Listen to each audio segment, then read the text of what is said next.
Hello बच्चों, आइए प्रश्न को देखते हैं। यदि यहाँ पे दो अवयव दे रखे हैं, पहला ए का परिवर्त, यहाँ पे देखो डैश निरूपित करता है परिवर्त को। ए का परिवर्त दे रखा है 3 4 -1 2 0 1। इससे बना अवयव, मतलब इसकी तीन पंक्ति है, दो स्तंभ है, 3 गुना 2 का इसका क्रम हो गया। दूसरा अवयव बी दे रखा है जिसमें देखो दो दो पंक्तियां है, 3 स्तंभ है, 2 गुना 3 का इसका क्रम हो गया। और अवयव में अवयव है -1 2 1 1 2 3। इस तरह से दोनों अवयव परिभाषित है, तो हमें सत्यापित करना है कि a प्लस बी दोनों का योग करना है और इसका परिवर्त लेना है। ये कि बराबर होना चाहिए a का परिवर्त प्लस b का परिवर्त। प्रश्न को हल करने से पहले इसकी मुख्य अवधारणा के बारे में चर्चा कर लेते हैं। मुख्य अवधारणा, तो देखो सबसे पहले तो मैं ये चीज बता देता हूं कि अवयव का परिवर्त निकालते कैसे। जैसे मान लो कि a कोई अवयव इस तरह से परिभाषित है a b c d, ठीक है, और भी मान लेते हैं डी ई और एफ, ये बन जाएगा। अब देखो इसमें मैंने कहा कि इसमें 3 पंक्तियां हैं और 2 स्तंभ है, मतलब क्रम इसका 3 गुना 2 का हो गया। फिर इसके बाद आगे बढ़ते हैं हम लोग। तो अगर मैं ए का परिवर्तन निकालना चाहूं, या इसको ए टी भी बोल सकते हैं, मतलब सारी की सारी पंक्तियों को स्तंभों में बदल दो या सारे के सारे स्तंभों को पंक्तियों में बदल दो। तो पहली पंक्ति है, पहला स्तंभ बन जाएगा ए बी। दूसरी पंक्ति है, दूसरा स्तंभ बन जाएगा सी डी। तीसरी पंक्ति है, तीसरा स्तंभ बन जाएगा ई एफ। इस तरह से ए का परिवर्त मिल गया। फिर देखो मैंने कहा कि बी अवयव इस तरह से मैंने परिभाषित कर दिया 1 2 3 4 5 6। तो अभी मेरे को ए और बी दोनों अवयवों का योग करना है। तो योग या घटाव करते समय एक चीज ध्यान रखो कि दोनों का क्रम आपस में बराबर है कि नहीं। तो इसमें देखो 3 पंक्ति 2 स्तंभ है, मतलब 3 गुना 2 का इसका क्रम हो गया। तो जोड़ तो संभव है। अब जोड़ होगा कैसे? अगर मैं दोनों के संगत अवयवों को आपस में जोड़ दूं तो ये पूरे अवयव का जोड़ हो जाएगा। तो संगत अवयव देखते हैं। एक को 1 में जोड़ेंगे तो a प्लस 1, बी को 2 में जोड़ेंगे b प्लस 2, सी को 3 में जोड़ेंगे c प्लस 3, डी को 4 में जोड़ेंगे d प्लस 4, ई को 5 में जोड़ेंगे e प्लस 5 और f को 6 में जोड़ेंगे f प्लस 6। ये बन गया अपने पास नया अवयव, दोनों का योग। और ध्यान रखो कि जो भी नया अवयव बनने वाला है, मतलब जोड़ या घटाव वाला, उसका क्रम भी समान ही रहने वाला है। अब चलते हैं हम लोग सवाल में और इन गुणधर्मों का उपयोग करते हुए सवाल को हल करते हैं।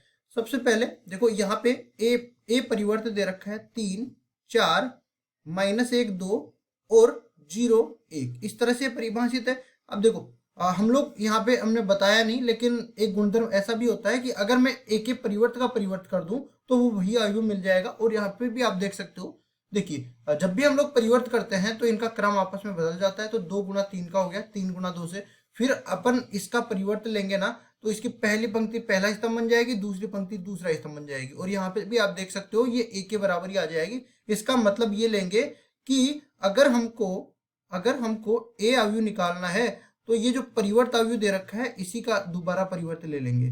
परिवर्त लेंगे तो यहाँ से देखो पहली पंक्ति पहला स्तंभ बन जाएगी 3 4, दूसरी पंक्ति दूसरा स्तंभ बन जाएगी -1 2 और तीसरी पंक्ति तीसरा स्तंभ बन जाएगी 0 1।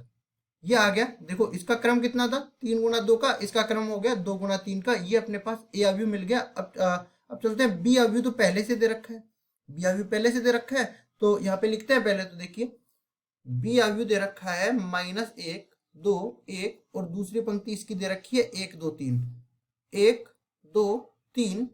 अब देखिए इसमें भी हमें बी का परिवर्त निकालना पड़ेगा। क्यों? क्योंकि यहाँ पे देखो ए के परिवर्त की भी जरूरत पड़ रही है, ए की भी जरूरत पड़ रही है, बी की भी और बी के परिवर्त की भी। तो ये सारे मान हमें निकालने पड़ेंगे।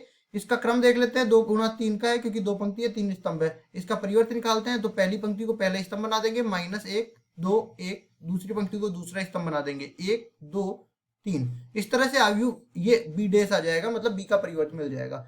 अब जो सिद्ध करवाना चाह रहा है ये, इस प्रश्न को देख लेते हैं। सबसे पहले हमें a प्लस बी को जोड़ने के लिए बोला है और उसका परिवर्त लेने के लिए बोला है। तो यहाँ से देखिए सबसे पहले मैं a प्लस बी को जोड़ूंगा।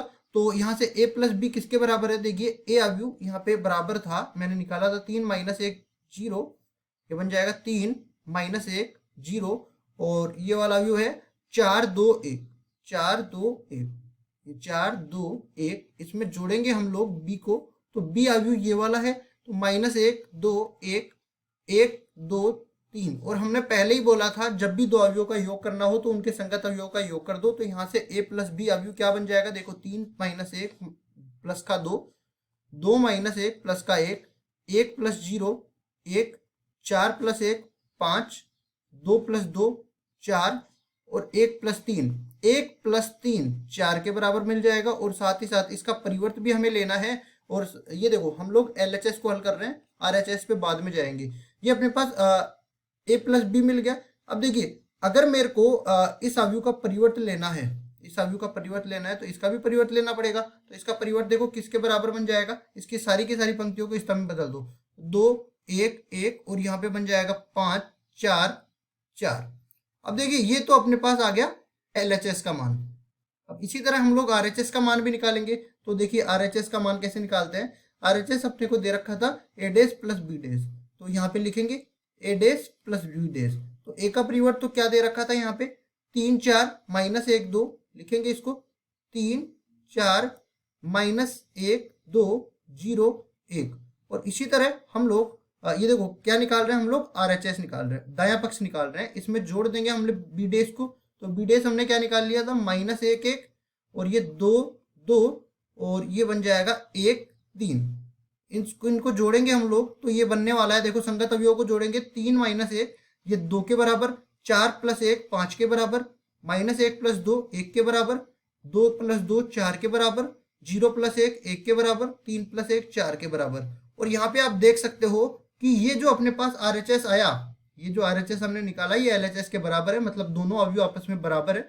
इसलिए हम लोग कह सकते हैं कि मुख्य उदाहरण की मदद से हमने ये सिद्ध करके बता दिया कि a प्लस बी का योग किया और उसका परिवर्त लिया, तो ये बराबर हो जाएगा a का परिवर्त प्लस b का परिवर्त। यही हमारा उत्तर हो जाएगा। आशा करता हूँ ये सवाल आपको समझ में आया होगा। धन्यवाद।